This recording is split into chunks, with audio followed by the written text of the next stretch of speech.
Hello বন্ধুরা, আজ শালুক ফুলের সাথে ভিডিওটা শুরু করছি। আজ আমরা রান্না করব শাপলা বটি। প্রথমেই শাপলাগুলোকে ছোট ছোট করে কেটে নিয়েছি। এবার এর মধ্যে লবণ মাখিয়ে রেখে 15 মিনিট রেখে দেবো। শাপলার মধ্যে কিন্তু প্রচুর পরিমাণে জল থাকে। 15 মিনিট পরে দেখো মা চিপে চিপে নিচ্ছে কতটা পরিমাণে জল বেরিয়েছে। আগে থেকে জলটা ঝরিয়ে নিলে শাপলাটা রান্না করার সময় কিন্তু খুব সুন্দর লাগবে খেতে। তোমরাও চেষ্টা করবে আগে থেকে লবণ মাখিয়ে রেখে দেওয়ার। এবার অল্প একটু কালো সর্ষে আর কাঁচা লঙ্কা বেটে নিলাম।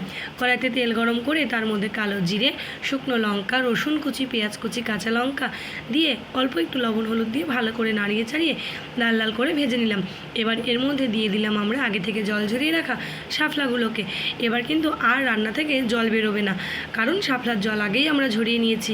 এবার আমরা আর শুকনো লঙ্কার গুঁড়ো, লবণ, হলুদ দিয়ে স্বাদের জন্য অল্প একটু চিনি দিয়ে আর দিয়ে দিলাম আমাদের বেটে রাখা কাঁচা লঙ্কা আর সর্ষে।